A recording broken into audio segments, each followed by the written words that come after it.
Good afternoon, everyone. Today we continue our discussion with R Studio.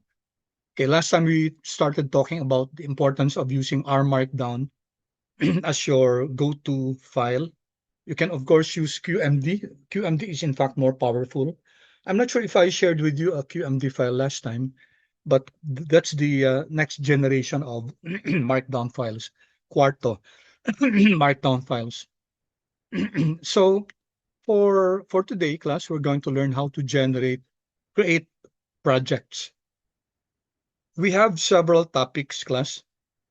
As I discussed last time, we have our topics in this subject will be all about using descriptive statistics in and then also a review of regression, a review of time series analysis, and then we go to forecasting using different time series models.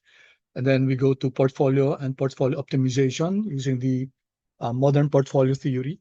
And then machine learning. We'll spend some time on machine learning, the regular tools like classification trees, random forest, decision trees. And then we go to the more advanced models like extreme gradient boosting, artificial neural networks. And then lastly, hopefully we were able to discuss interest rates using R. Okay, and then we have your your capstone. For this subject, we have some 2 or 3 face-to-face exams. It will all be done face-to-face, and then you have maybe 1 or 2 individual cases, and then 1 or 2 group cases. Okay, so let's first learn how to create an R project. So let's open R. Okay, let's open a new instance of R. If your R is open, R Studio is open, kindly close it first, and then we open a new one. Okay, but before we do that, may I suggest that you first create a folder. Okay, let's create a folder. Okay, anywhere you want in your desktop. Okay, let me just open it in my maybe desktop here. Okay. All right, I'll open it in my desktop and open a folder called Finstud here. So here I open Finstud. Okay, so this is where I'm going to save the R projects, and Finstud is it's in my desktop. So it depends on where you want to put your file, your folder, not file, folder, please. And then you can name it Finstud to refer to our subject, to our course. Okay, so have you done that? Kindly please chat. Chat yes if you have done it. So what are we doing now? We're learning how to create an R project, which is very important. So when you handle R, okay, it's important that you create a project for your specific for the specific work that you're doing. So for example, in our case, we'll have several topics. So we're going to create different R projects for each topic. That's very convenient and very efficient because if you want to review a particular topic, for example, here, introduction to, let's say, introduction to financial analytics. So you can go to that folder and all the files that we have generated using for introduction to financial analytics will be housed in that R project. That's, as I said, advantageous because uh, if you, for example, if you were working on a particular let's say RMD file and it's inside a project, then if something happens, let's say there's power failure, then it's automatically saved, class. You don't have to worry that you were not able to save it. Automatically it will be inside your R project. I had this misfortune of carelessly creating a project. Okay, and I didn't creating an RMD file. I didn't create a project for it. So I had already more than 1,000 rows of codes. Okay, I have been working on that for more than 2 weeks, 2 to 3 weeks already. And then something happened. There was power failure, and Unfortunately, it was not the the RMD file that I was working on was not housed in a project. So I tried I tried accessing it again. I tried recovering the project, the RMD file.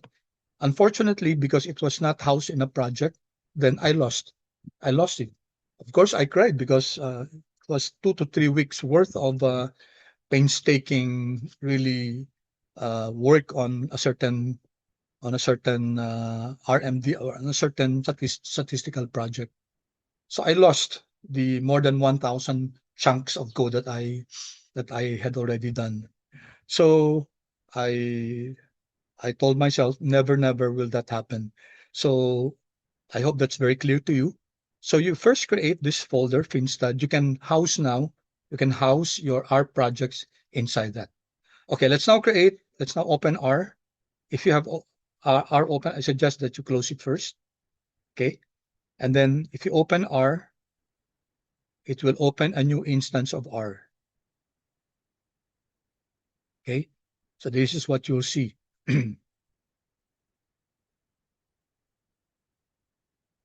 And you'll see that it's not yet housed in a particular project. And how do I know that? You can take a look at the title. Okay, here. No? RStudio lang dito, no?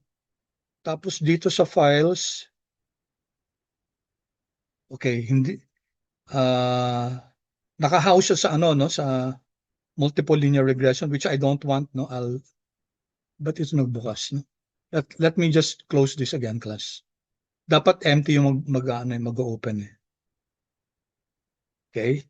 If it doesn't open, class, kasi nagkakaproblema yung R ko ngayon eh. So in your case, dapat class bago, no?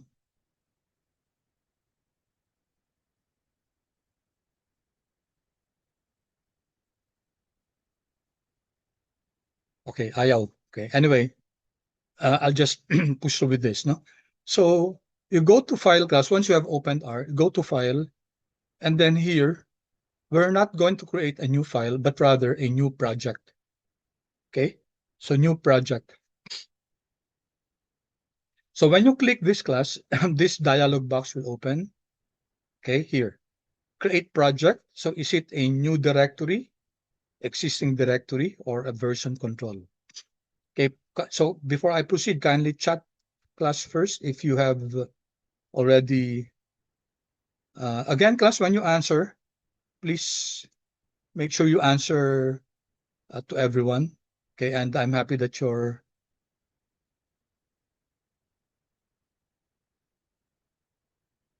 Ah, yeah, sorry. My apologies. Thank you. Yeah, this is Finlitz, no, sorry. So not Finstad. Apologies. I was thinking of the next subject. So this is Finstad. Okay, sorry. Finlitz. Okay, I think I have to change that. Okay, so thank you. Oh, mali yung name na nalagay ko. No? So this is Finlitz. Ito na lang. I'll rename this. Rename. And I'll call it Finlitz 100 na lang. No? Finlitz 100. Okay, thank you. Will it save? Naka-open ba yung ano? Ayan. Okay, Finlitz 100 for my case. No? You can just name it Finlitz. Okay, so this is the folder that I'll be using to create my R project. So going back here, class, okay, I'm going to open a new directory because this is a new project. We'll call the project Introduction to Finlitz. No? Introduction to Finlitz. So open this class, new directory, click this one, and then here, new project. So you can open a new, if you're creating a package, you can do that, our package. Shiny application if you're creating a website. Quarto project also. Quarto website. Quarto blog. Okay, ito na bago class yung Quarto, no? I want you to explore. Quarto is just like RMD. However, this is more powerful. Okay, and easier to manage. Okay, so let's create now a new project here. New project.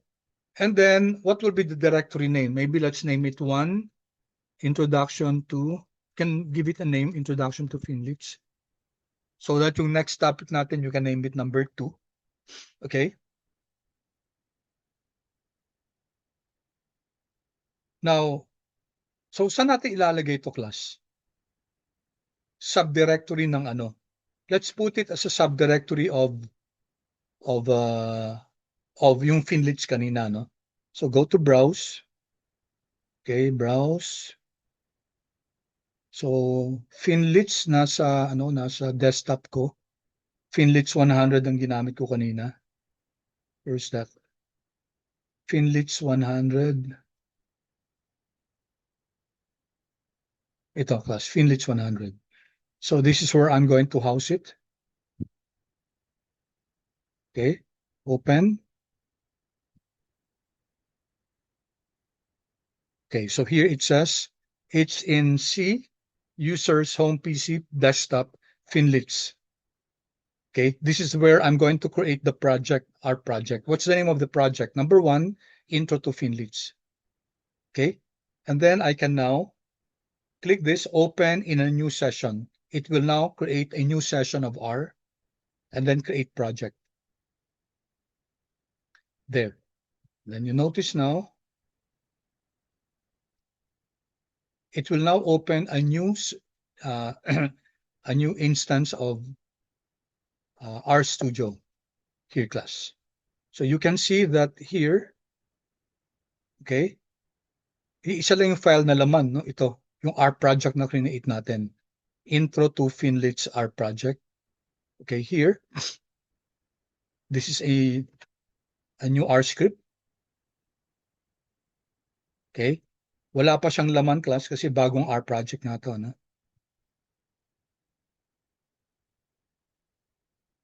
Okay. All right, so here are my 4 window panes. Okay, and notice, diba sabi natin, the console, class, it's just like when you open a new R,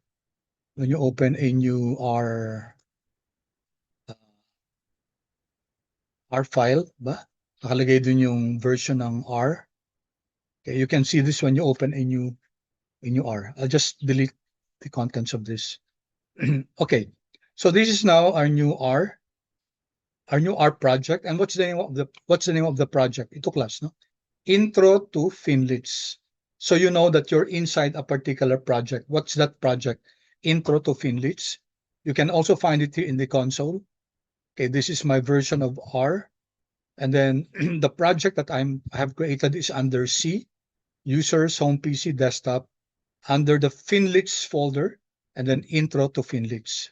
So that's how I know that this is inside my Finlits 100 folder and inside a project called Intro to Finlits. So when we go to the next topic, you create another R project. Okay, you do the same thing. So you should have, if you're going to house it in Finlits 100, you should have Finlits 100/2. Okay, descriptive statistics, for example. So that's how we create our projects. And you can also find it here in your files. Here, class. C, users, home PC, desktop, Finlits 100, and intro to Finlits. Okay, and you can also test that using the getWD, no? Get working directory. So this function will allow us to get the working directory of this file. Okay, Control Enter, and then it gives us that this file that we opened, okay, is under, it's in C, users, in my case, no, home PC, desktop, under the folder Finlits 100, and then inside the R project 1, intro to Finlits. Okay, that way, class, whenever you open this R project, automatically any file that you save, okay, it will be reflected here. Okay, so for example, let's just put 45 plus whatever number, okay, divided by whatever, class. Control Enter. Okay, the answer is 0.002, etc. Now let's save this, class. Let's save this file, save as, okay, Save as, and let's save it. Notice class, where will it save? It will automatically save inside your R project here, intro to Finlits, without you having to identify. Please save it in my R project. Okay, so I'll just put here file one, ever, and I'm going to delete this file one, save class. Notice automatically inside our files window, nagkaroon ng .r, no? Ano yung .r na yun? Ito, file 1. Kasi R script to di ba? So automatically nag-save siya dito. So if you create a file here, let's say an R markdown file, sinave mo siya, automatically masisave dito yung class. So let's say close ko siya na hindi ko binigyan, hindi ko siya sinave, it will become just untitled, no? Hindi mo kasi sinave siya, pero masisave pa rin siya. It will still be here. So that's the good thing about working with an R project. So if you take a look at your folder, the folder that you created, sa akin ito, no? Finlits 100. Okay, so take a look at this.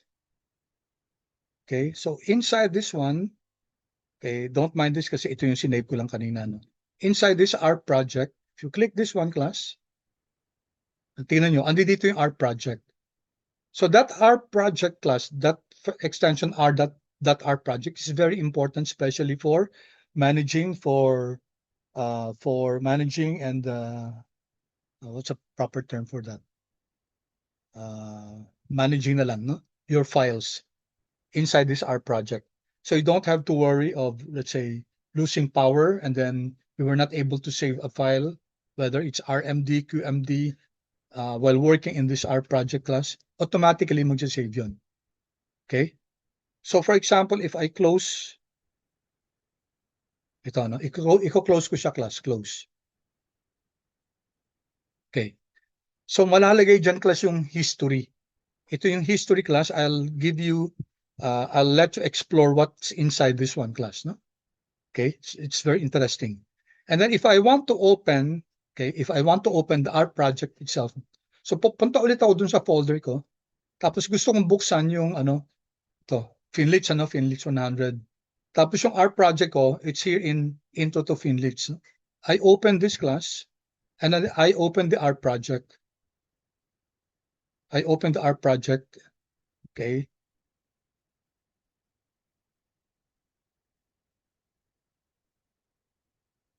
And then lalabas ulit yung class.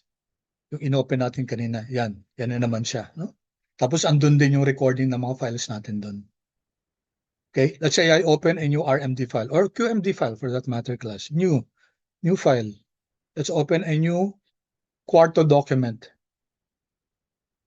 Okay, so let's QMD1. Just name it QMD1. Okay, author optional. Choice HTML, PDF, Word, engine, knitr. And then are you creating a document or a presentation or an interactive document? Okay, so create natin to. Default na lang tayo sa HTML. Create.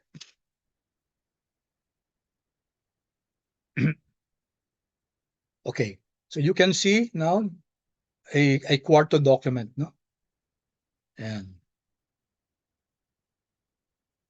all right.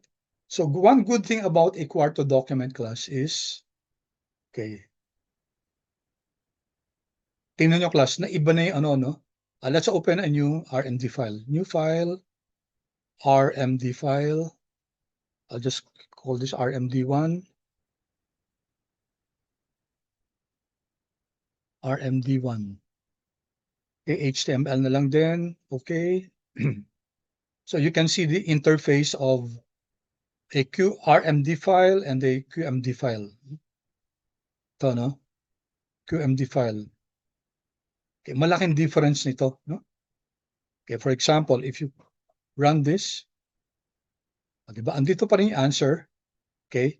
The code is simplified. Echo false. What does that mean, class? Echo is equal to false means that the result will be run, but the code itself will not be printed. Okay? Ito class, diba? Nawala na yung no? Nawala na yung backticks. Sinimplify na nila yung sa code chunk. Okay? sinimplify na. And then, pwede class pumunta ka dun sa source window here. Source window. Okay, so yung source window, parang yung RMD file siya. No? It's just like the RMD file. Yung visual window, ito yung QMD natin. So the advantage of using QMD class is, okay, punta kayo class sa ano? Punta kayo sa Google. Google tayo, tapos, sige, subok tayo. Go to Google class. And then type financial analytics. Financial analytics. Financial analytics, for example. And then, kunin natin images class. Hanap tayong images ng image ng financial analytics. Kahit ano na lang class, pili na lang kayo dyan. So for example, I'm going to use this predictive analytics. Ayan, okay. And then I'm going to, I can visit this, or I can just copy the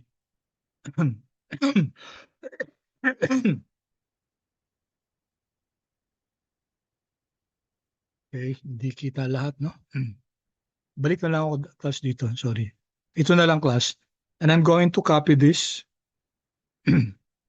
Snipping tool ko siya class, no? Here.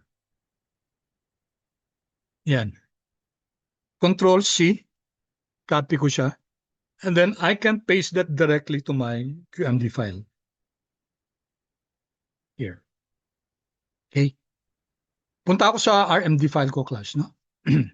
Ka-copy paste ko yung yung image. Here. Ito sa RMD ko. Control V.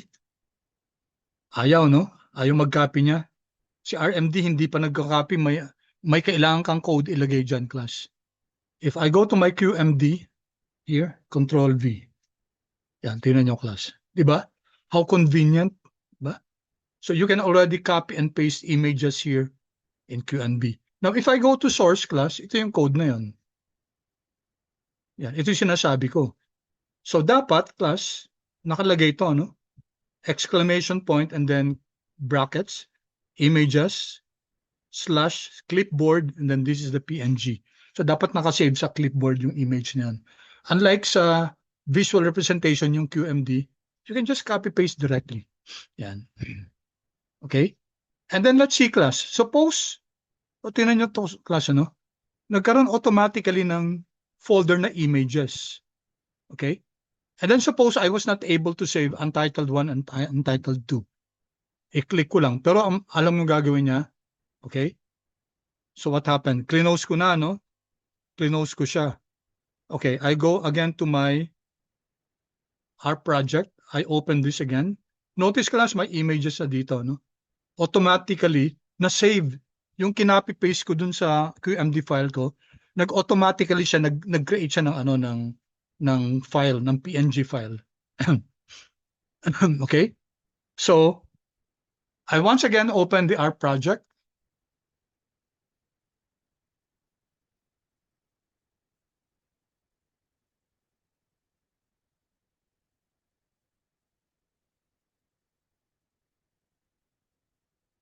Okay, what happened, class? What happened? So, ando doon pa rin class si Untitled 2, no? Si Untitled 1, si QMD natin, it's still there, no? It's still there. So, dati kasi, if you just use RMD, pwedeng mawala yun yung the file that you were working on, na wala sa project, no? Good thing it's inside the project. So, yung Untitled, andyan pa rin yan. But of course, it's good to always save your file para makikita mo, class, no? Kung ano yung pangalan ng file na yan. And you can easily refer to that. Okay? All right. So clear yung class. One distinct advantage of a QMD file of an R project class. No? So we will maintain this R project, itong intro to Finlits. And then when we go to the next one, lesson number 2, we create another project. Doon natin isi-save yung mga relevant topics. Okay? All right. Any questions, class?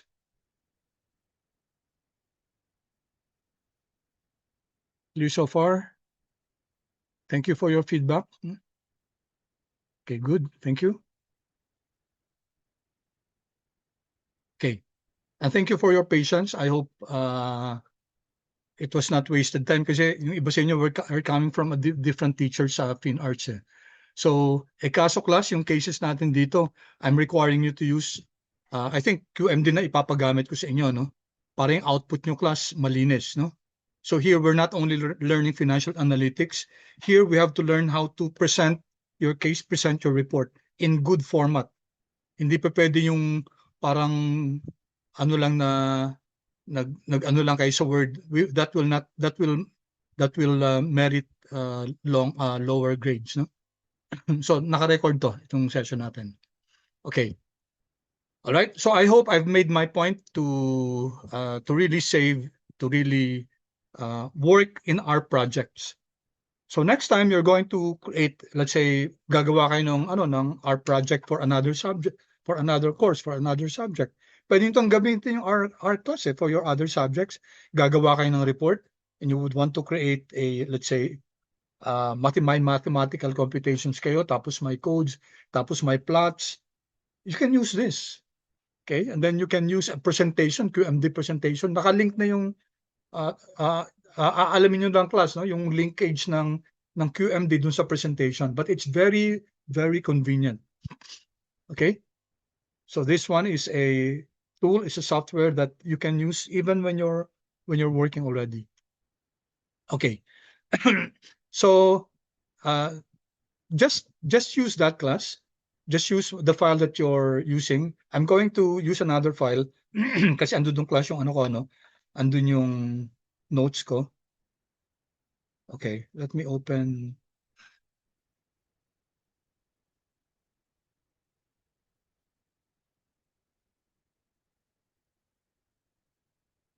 Dito ba yun? Wait.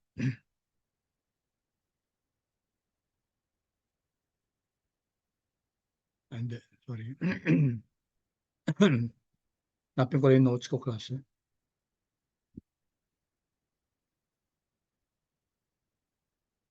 Saan ko siya sinave? Sorry. Hindi lang class, no?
Looking for my file. So, ano nalagay yun?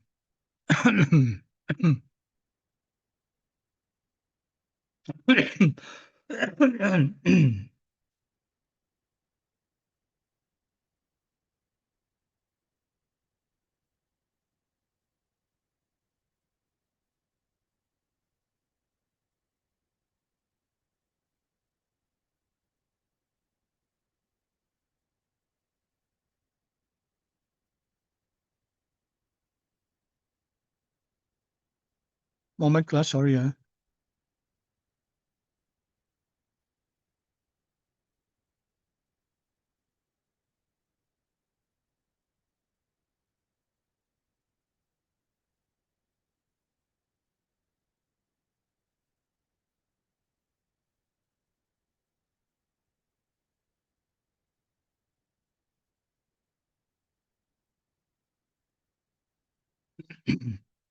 Wala yata yung file ko.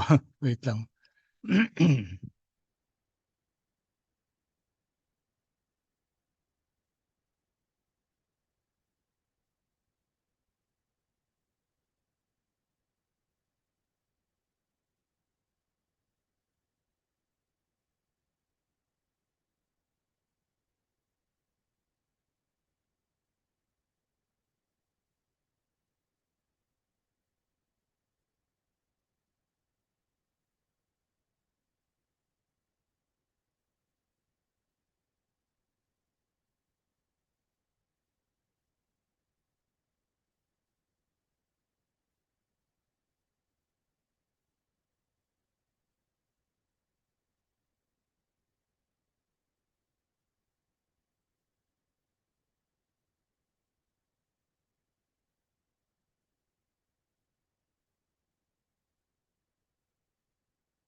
Okay, so sorry for the delay. So we're going to start with the very basic topic class. This will be part of your introduction to financial analytics. The first topic that we're going to discuss is the topic of returns. So all of us know that returns is a fundamental topic that should be known by, or should we say that where fin students or fin practitioners should have a very let's say comprehensive uh, grasp of the knowledge of the concept of returns. So we're going to take a look at two types of returns. The first one is the simple returns. Okay, did I already record? Okay, simple returns, or it's also called discrete returns or arithmetic returns. And next one, we have your logarithmic or continuous returns. So let's first take a look at simple returns. And part of the objective of this subject is for us to learn creating formulas or creating mathematical expressions using the LaTeX format. So those of you who were my students before know this already. May I know, class, to those of you who were not my former students, did you, because if you discussed this already, I'm not going to discuss it anymore. Did you discuss LaTeX format in R Markdown? If not, then I'll discuss it. If yes, then I'll just quickly because some are not haven't taken up fine arts. No, no, no. Okay, maraming no, no. So again, my former students, please bear with us as I quickly review this. All right. Now, how do we write equations or mathematical expressions in R or R Markdown? No? So we use the LaTeX format. A LaTeX class is a language. It's a language that's particularly used in mathematical expressions. So in our Markdown class, we're going to make use of code blocks. We call it code blocks. So you start first with dollar dollar and end with dollar dollar. Okay. If you take a look at this class, dollar dollar, then dollar dollar. This is what we call a code block. And you write your mathematical expression here. Notice that this is not a code chunk. Okay, ang code chunk class ganito, di ba? Okay, we have this triple backticks and then your R and then three backticks again. Okay, you write your code here. This one class is a format for writing equations. Let's suppose we want to write the expression that the returns class, discrete returns or arithmetic returns, usually denoted by capital R sub t. No? The return at any period t is equal to the price of your asset at time t divided by the price of the asset at time t minus 1, and then minus 1. Okay, so this is the expression for your arithmetic returns.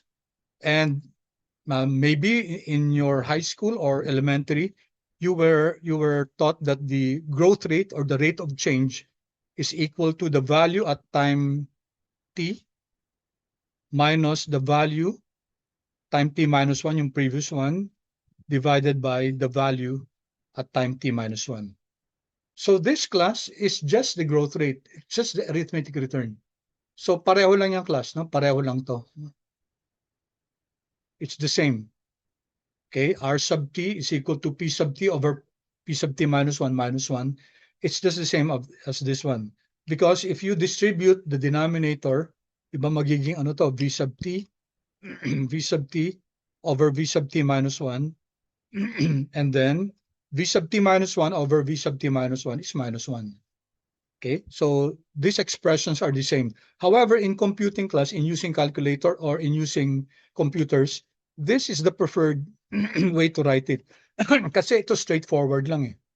Yung ba't ang dami nawawala? Ang daming nagpapa-readmit. So you have P sub t, then divided by P sub t minus 1 minus 1. If you're going to use this format, magpa-parenthesis ka muna. Okay, kasi dapat unahin yung numerator divided by the denominator. So this is more, this has more steps, more keyboard to strike, no? Ito, mas konti siya, mas efficient to gamitin. So we're going to make use of this, but take note that this is just the same as your growth rate. Okay? All right. So how do we write that in LaTeX? Of course, you can just type that, no? Type that as is. Okay, so i-type natin as is siya. So type nyo P sub RT, no? Okay, or you can use R underscore T, medyo pangit, no? Is equal to P underscore T divided by P underscore, maybe put here a parenthesis T minus 1.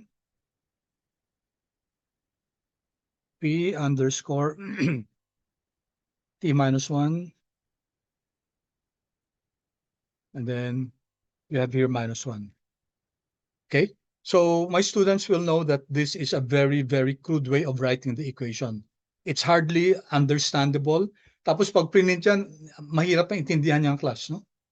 Okay, so because unless nakakaintindi ng underscore, okay, then malalaman niya na baka subscript yan. So there's a better way to do that. And you'll have to learn LaTeX format class in this subject. Kasi I expect that your outputs here for your cases, any equation should be expressed in LaTeX format. Okay, so how do you do this class? So R, okay, and any, take note, automatically linalagay niya, no? And if you're writing a subscript class, you have to put the underscore, underscore T. And automatically you can see it's R underscore T. Okay, so mas maganda isulat kaysa yung kanina, no? Na literally linagay mo lang R underscore T. So this is equal to. All right. Now, this expression class is a fraction. Fraction numerator divided by the denominator, no? Good thing, class, it's easy to write that slash frac. Okay? Slash frac. Of course, hindi pa niya matatype siya kasi hindi pa kompleto, no? Slash frac class will require that you put the numerator and the denominator. So ito yung numerator, okay? And then the denominator, sorry.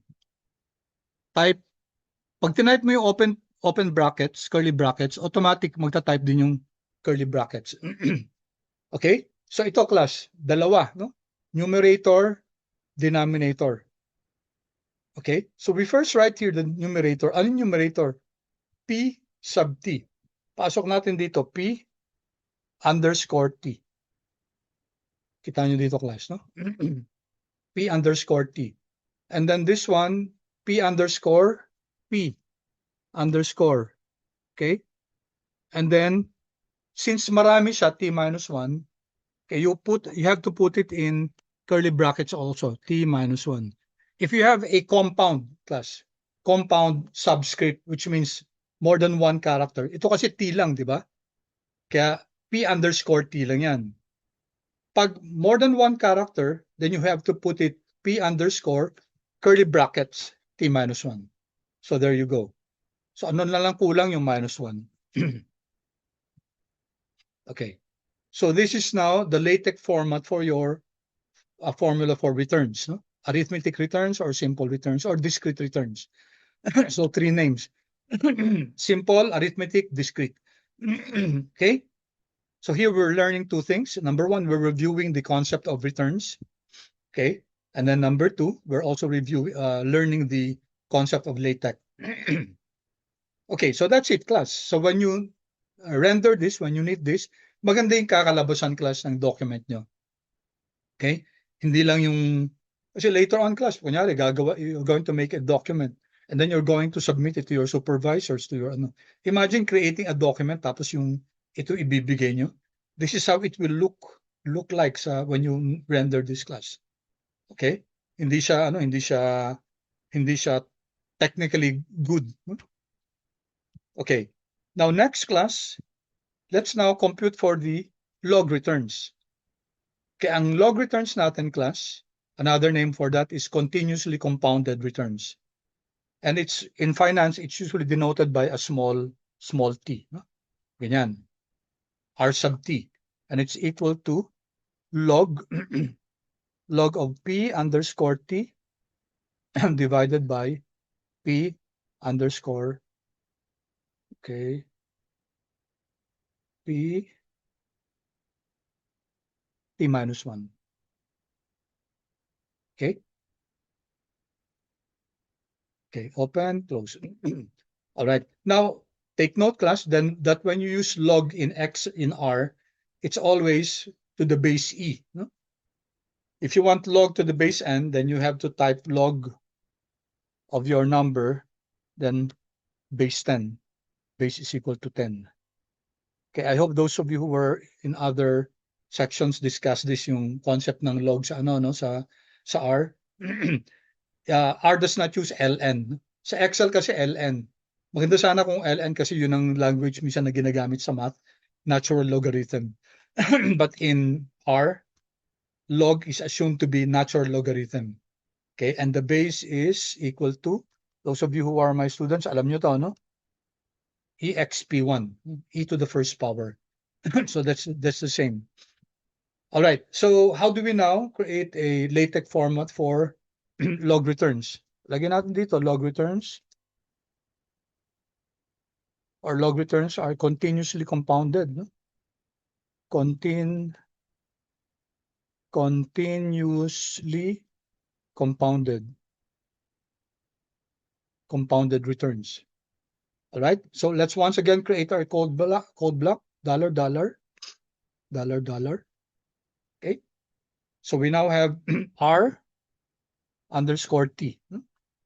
Okay, so makikita nyo kagad dito yan, no? R underscore T is equal to, so we have, may fraction tayo, no? May fraction tayo. Yung fraction natin, yung, sorry, ba't ando dun? R sub T is equal to, okay, again, frac. Again, always slash frac. Hulahin, mamaya may log pa, no? Frac, open parenthesis, and then another one, open and close parenthesis. Dalawa siya lagi. Numerator, denominator, kaya fraction. Eh. And it's P sub T, P underscore T, and then the denominator P underscore, in curly brackets, T minus 1. There you go. Okay? And then, okay, nakalog to. The whole expression nakalog. Okay, so you can, if you type here log, class, yan. Pwede yan. Log of P sub T over P sub T minus 1, or can put here a parenthesis para, ano, para naka-ano siya, no? Naka-parenthesis. So pwede din yan, no? Can I put also here slash log? Okay, so pareho lang. Whether I put slash log, okay, or I didn't use slash log. Ang difference, class, ito, slash log, naging parang text siya, no? Text na ganito. Yung log dito, naging naka-italicize. Naging parang variable. Just like R sub T. Okay? So you can use just the log or you can use slash log. Okay, so ito, class, let's go back to finance, no? What does this mean? This is actually class written as log. By definition, class, log of a quotient A over B. Okay. If you recall from your basic math, log of A over B is simply equal to log of A minus log of B. Okay, later on class, depending on where we finish, we're going to prove that indeed log of A over B is equal to log of A minus log of B. Okay, so this is how you compute for your log returns or your continuously compounded returns. All right, any questions so far? I have your feedback class. Yes, kung okay tayo lahat, or no, kung you want me to repeat something, your feedback is appreciated.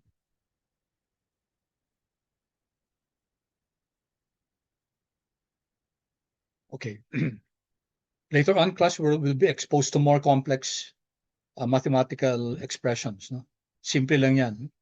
And if you're interested class, i-google nyo, hanap kayo ng how to perform LaTeX formulation in R. No? Marami kayo makikita example. And I suggest that you do that class para medyo may idea na kayo how to create other mathematical expressions. Okay. Okay, there's a question here. Shekinah, can you please share your question to everyone?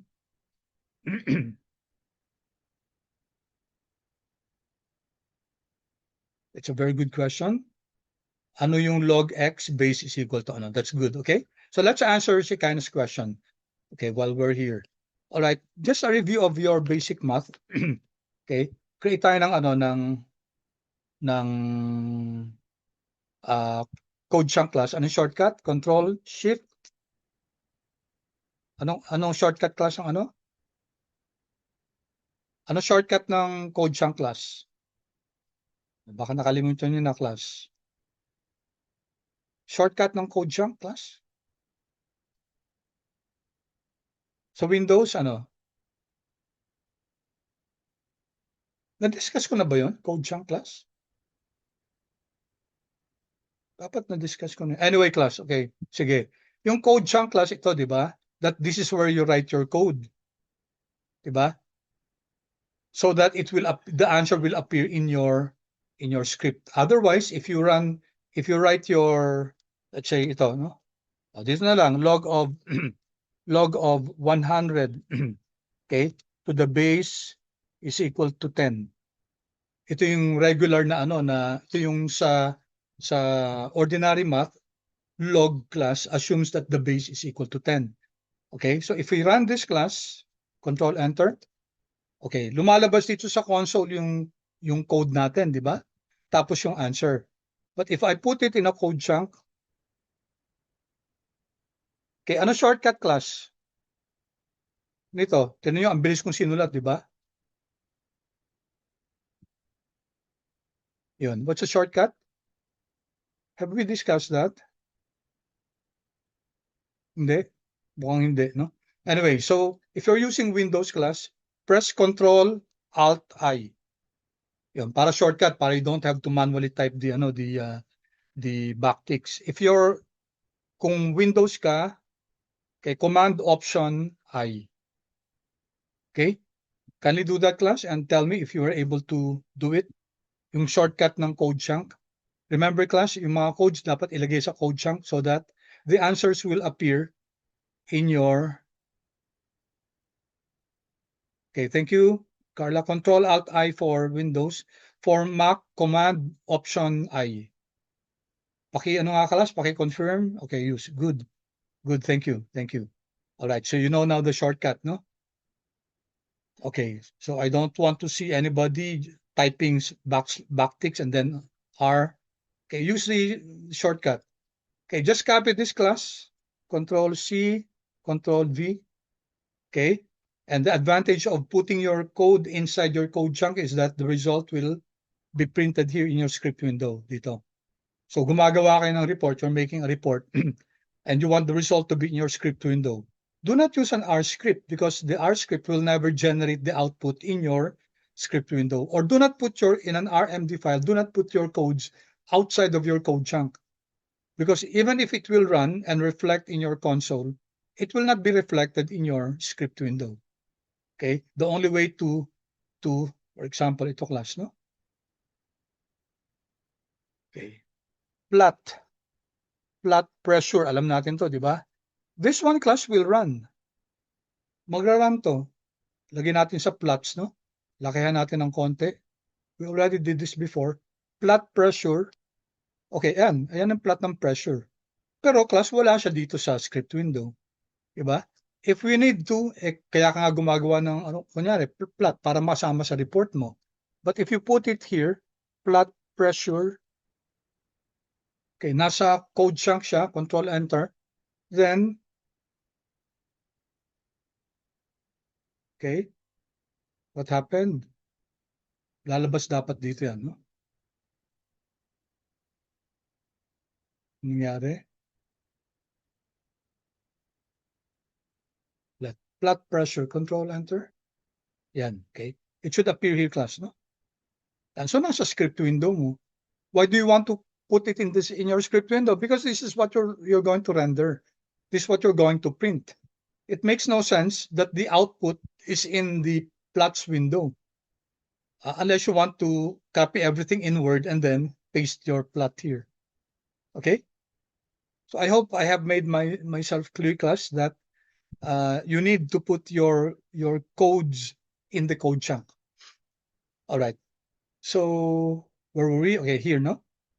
Yung question kanina, yung log ng log ng a number to the base is equal to 10. Now, just recall, class, in your basic math, the log of a certain number x to the base a is equal to b, okay, means that what a number raised to the b will give you x. That's by definition, what number you raise a with will give you the answer x. So yung log 100 class, log of 100, okay, sa R, kailangan natin i-define na yung base nito is 10. Otherwise, class, kasi kung hindi natin i-define na base is equal to 10, iba yung magiging answer. Alright? So this is equal to what? Okay? In other words, class, if we write it mathematically, log of 100 to the base 10 class is equal to, the answer is 2 class. Because what number you raise 10 with will give you 100. Diba? So that's 10 squared is equal to 100. Now, sabi ko nga, class, si R, hindi niya ginagamit yung base 10. So let's run this class. I-type nyo nga, class, log 100 lang. Tell me what you get. Pakilagay yung answer, class. Tell me what you get, class. Log of 100 lang. Hindi natin dinefine yung base. What's the answer? Is it 2, class? Yes or no, please? What are you getting? Log of 100, class. Okay. Quickly, class, answer. 2. Log of 100. Walang base, ha? Wala kayo ilagay na base. Log 100 lang. Log of 100. Okay? So the answer, class, is 4.6, no? So bakit iba? When I did not write base is equal to 10. Kasi, class, iba yung base niyan pag log 100 lang. Pag R, class. Pag sinabi natin, class, log of 100 kay R, ang base niyan, class, is equal to E. E, the number E. Okay, what is the number E, class? Can you print the number E, class? How do you print the number E in R, class? So the number E is printed. Sandali. Tanggalin ko muna itong mga sulat ko. Okay, how do I write the number E, class? It's exp, exponential to the first power. So e to the first power. So i-run nyo nga ito, class, and tell me what's the answer. What is e to the first power? Answer? 2 point, e to the first power is 2.71828 to something. So e class is a transcendental number. Ano yung transcendental number? Irrational number yan. It's not non-repeating, non-terminating. So pinsan ni pi yan, di ba? So you have learned in your high school, elementary, that pi is an irrational number. It's a transcendental number. Irrational number means you cannot express it as a fraction of a over b, which means non-repeating, non-terminating yung decimal niyan. So you can use you can use a very small font, print it in a very, very powerful computer, no? Ipaprint nyo ang value ni pi. So, mag-ano yung class? Magfo-font 1, no? Long bond paper. Back-to-back class. Aabot na yung stack of bond paper nyo sa moon, babalik pa sa earth yun, hindi pa tapos class. Balik ulit sa moon, infinity yun class. Kasi it does not repeat, it does not terminate. That's a transcendental that's a transcendental number. That's an irrational number. Okay? Ganun din si E-class. Pero sige, tingnan natin class, no? Log 100 base is equal to exp1, e to the first power. Give me the answer, class. What is log of 100 to the base e?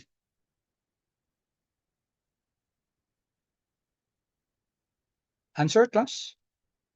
Log of 100 to the base e to the first power.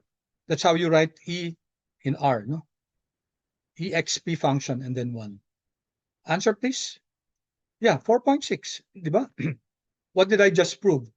I'm just proving, class, that when you use log in R, the base is assumed to be e.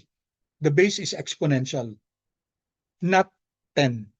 So just take cognizance of that, kasi baka i-compute nyo sa Excel, tapos magtataka kayo kasi ang log 100 sa Excel, it will give you 2. Ang log 100, no? Pero sa R, log 100 is 4.6 kasi magkaibang base sila. Okay? All right. Is that clear, class? Thank you for the question. I appreciate that question. Gave me an opportunity to explain yung log, yung e. Okay? Okay, good. Thank you, Shekinah. How about the others? Nakuha ba yung explanation? Okay, as I said, class, keep them coming if you have any questions, no? All right, so let's continue, class. Okay. So ito na, class, yung log natin, ano, pag continuously compounded. Yan, log. Again, class, yung log sa R, ang base niyan, iya, class, hindi base 10 yan. Kasi again, I'm sounding like a broken record na, no? Yung sa elementary math natin, class, pag sinabi nating log of a number, ang assumption nun, ang base niya, 10. Okay?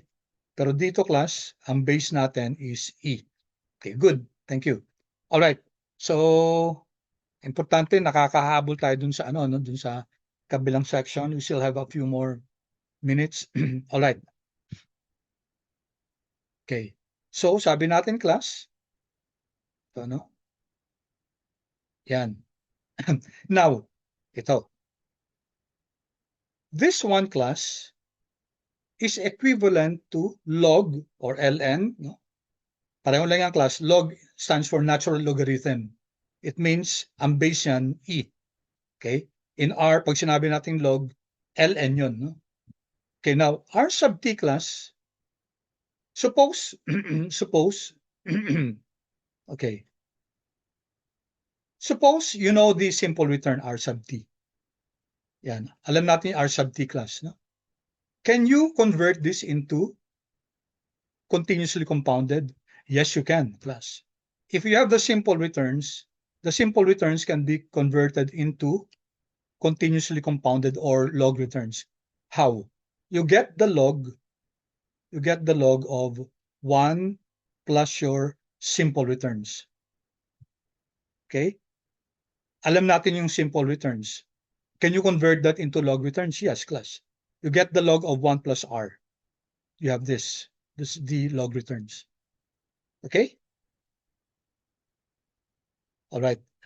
Now, 1 is very important class. Kailangan i-add yung 1 kasi sometimes the R sub t class can be negative. And you cannot get the log of a negative number. Sige nga class, kunin nyo. Subukan nyo, i-run nyo lang dito. Log of negative 100. Try that class. Log of a negative number class. Log of negative 100. What do you get, please?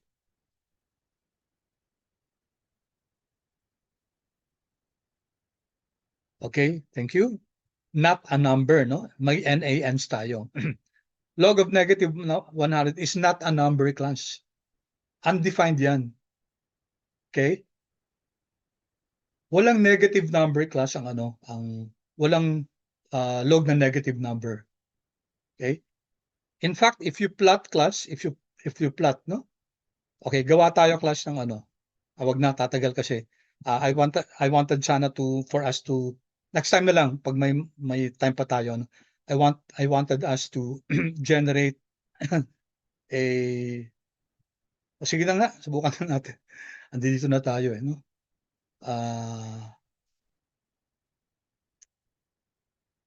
Sequence rand. Okay, anong magandang gawin natin? Let's see.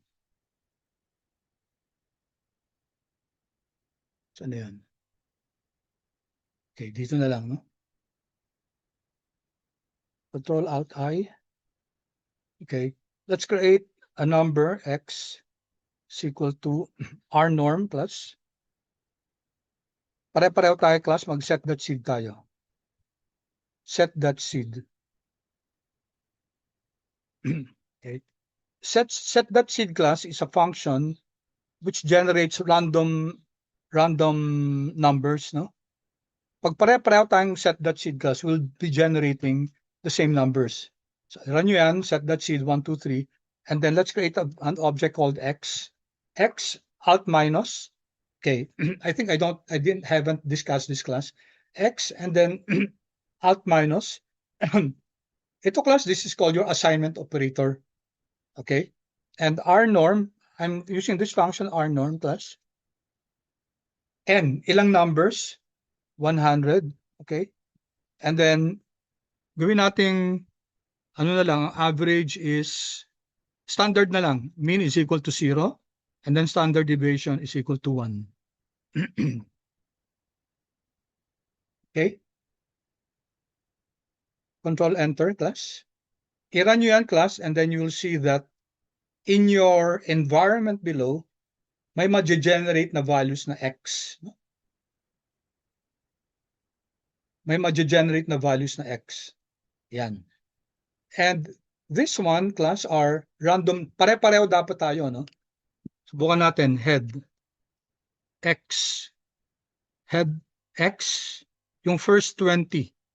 Okay, tingnan nyo, class, ha? Type nyo head x20, it will print the first 20 observations of x. Yan. And we should have the same. Negative 1.343. These are randomly generated numbers. These are normally distributed. Itong data na to, distribution na to, normally distributed. Mean niya 0 and standard deviation is equal to 1. Okay? Do you have the same numbers, class?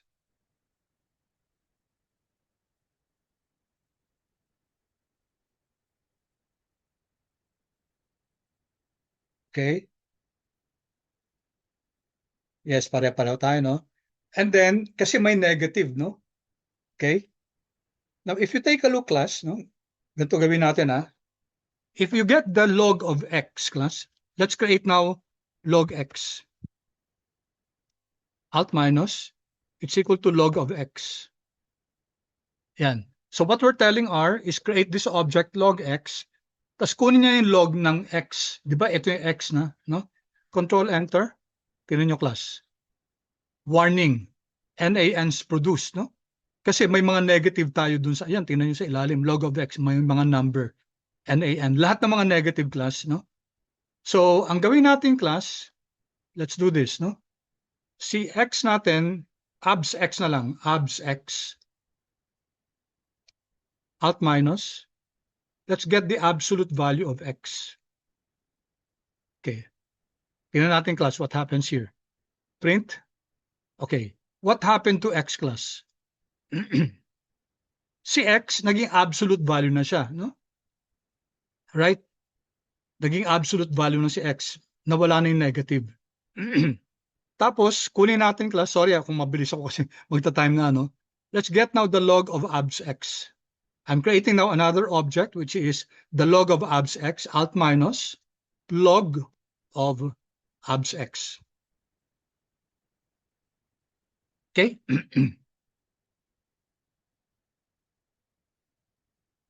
Alright? So, tingnan natin class kung kunin natin yung head ng log abs x.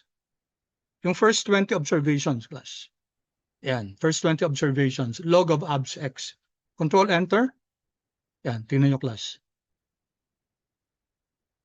Kaya ano nangyari? May mga negative pa, class. Bakit?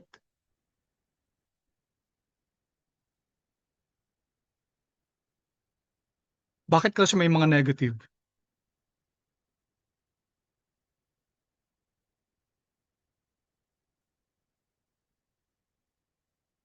Why? Okay. Clarify natin class. The log, class, of a negative number cannot be, no? Hindi natin pwedeng kunin the log of a negative number. But you can get the log of a positive number and you can have a result that's negative. So pwede class ang result ng log is a negative number. But you cannot get the log of a negative number. I hope that's clear class. Tingnan nyo sample. Log of log of 0.1, no? What is the log of 0.1? The log of 0.1 is a negative number, no? But you cannot get the log of negative 2. Yeah, not a number yon. But you can get the log of a negative number. What's the log of 0? Okay, infinity, no? Infinity. So these are things that we have to be familiar with class, yung nature ng log kasi gagamitin natin tong log na to, no? Okay, if I now plot si log ng abs x. Okay, remember si log ng abs x class 100 observations yan. I-plot natin siya.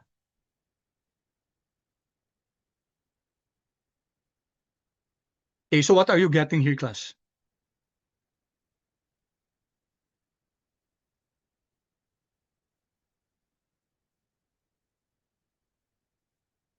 What are you getting here?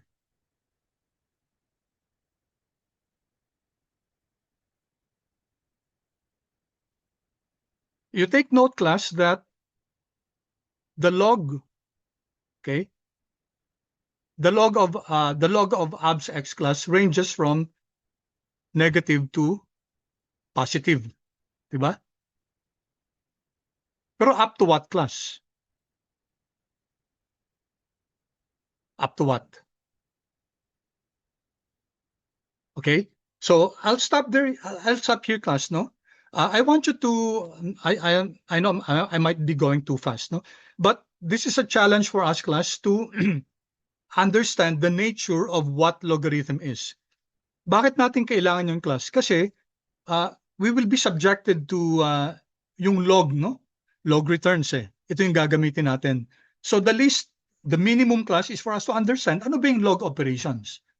Okay? How does the plot of a log look like? Hindi maganda yung plot natin dito kasi random R norm yung ginamit ko. Dapat sample yung ginamit ko para mas maganda kitang-kita natin yung plot ng isang log, no? Okay, anyway, we'll continue with this next meeting. Pero let me just end here, class. Okay, we'll be needing next meeting, class, yung tidyverse. Okay? Check nyo muna para pareho tayo dun sa kabilang section, no? Check nyo muna, class, sa packages nyo kung if you have the tidyverse. Tidyverse package. Check nyo right here sa packages, tidyverse. Okay. Pakisabi nga, class, kung yes or no kung meron kayong tidyverse sa packages nyo. Yes, yes, yes. None yet. Okay, so those of you who haven't taken up, okay. So make sure that tidyverse class is loaded. How do you install tidyverse? If you don't have tidyverse, there are several ways to go about it, di ba? Yung one way is to use the install.packages. When you type install, lalabas yung install.packages. You don't have to type the install.packages. Pwede nang tab na lang. Okay? And then quotations, tidyverse. So this is one way. Okay? Another way, let's do the other way. Another way is go here to packages, and then sa ilalim ng packages class may install, no? Install. Yan. So type tidyverse. All right? And then install. Click nyo rin install dependencies, no? Okay? So when you do that class, you'll then see tidyverse here na naka-load na. Naka-load na si tidyverse. Okay? And notice it's not yet checked. If it's not yet checked class, it means that the package is already there, but you can't access it. So how do you access it? You have to use library or click this one. Click. And then makikita natin na ito. Library, no? By clicking it class, it's automatically coding library. And then tingnan nyo to class, no? Tidyverse is a family of packages. So kasama sa kanya si dplyr, si forcats, for categorical variables, ggplot. Lubridate is very powerful for dates, manipulating dates. Per, readr, stringr, table, tidyr class.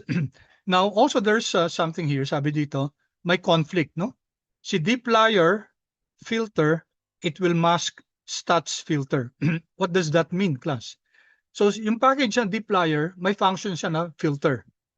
Si stats package, which comes preloaded with R. Tingnan nyo class, no? Wait, quickly. Type nyo stats. Okay. Stats. Notice na hindi naman natin library si stats, di ba? But naka-check na siya. Because it automatically is loaded with R. Pag binuksan nyo si R, nakapasok na kagad siya. So you don't need to install or load stats. So what does this mean? Si dplyr may function na filter. Si stats may function ni filter. Pag ginamit mo si filter, sino masusunod? Ang masusunod si dplyr, no? Siya magiging parang reference na. But what if I want to use the filter function of stats? Then you have to do this. Stats : filter. So that R knows that what you want to use is the filter function of stats. Same thing with lag, the lag function. Si dplyr may lag, no? May lag function. Si stats may lag din. If I want to make use of the dplyr na lag, then I can just use lag kasi default na siya, no? Lag. But if I want to use the function lag, kasi magkakaiba yan, class, yung magkakaiba yung syntax yan, no? Then I have to put stats, I have to put the reference package, : and then lag. Okay? All right. So that's how you load a package. Okay, so next meeting class, we're going to continue with this. We were not able to reach this far. Ito dun sa kabilang section, but that's okay. Dito kami umabot last time, but that's okay. We can easily, Kasi nag-ano tayo, nag-ano tayo dito sa, ito hindi naman namin diniscuss to last time, no? Nag-focus tayo dun sa nature ng log. So I want your class next meeting to tell me how does a log function look like? Is it like this? So yung y is equal to log x? Ganyan ba yung function ng log x or is it like this?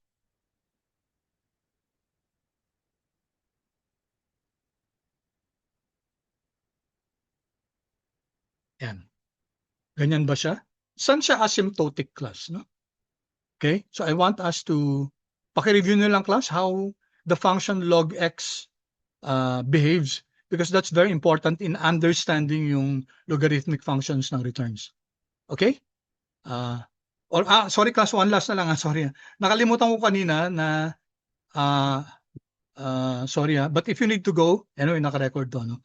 Just this one. Diba class, we can compute for the log returns by equal to log 1 plus RT. What about if it's the reverse? No? What about if it's the reverse? Gusto ko ma-compute natin yung discrete returns or arithmetic returns. Ang alam natin R sub t. ang alam natin, continuously compounded. That's very easy, no? Ang gawin natin, i-solve natin sa R sub t. So may log tayo dito, paano natin matatanggal yan? Then we have to do the inverse function, no? Erase natin sila ng e. So this will be equal to, okay? So solve natin sa R sub t. I-exponentiate natin e to the rt is equal to e to the log 1 plus rt.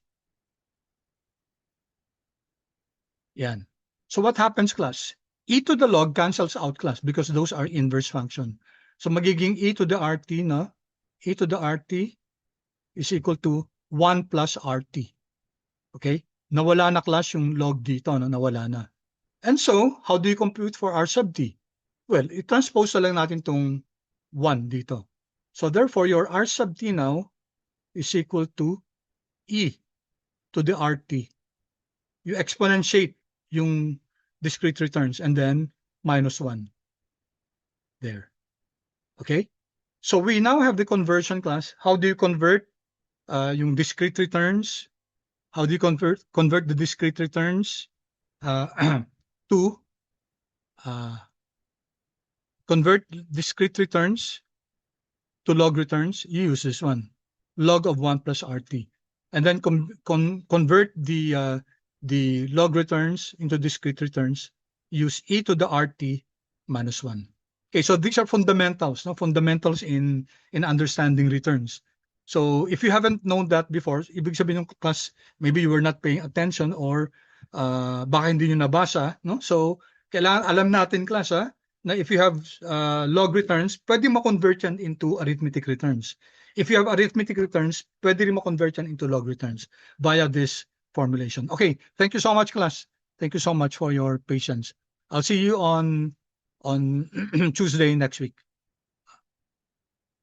Hi sir, ask lang po for attendance. Hindi po ako nakaabot kanina. Napang attendance, sino?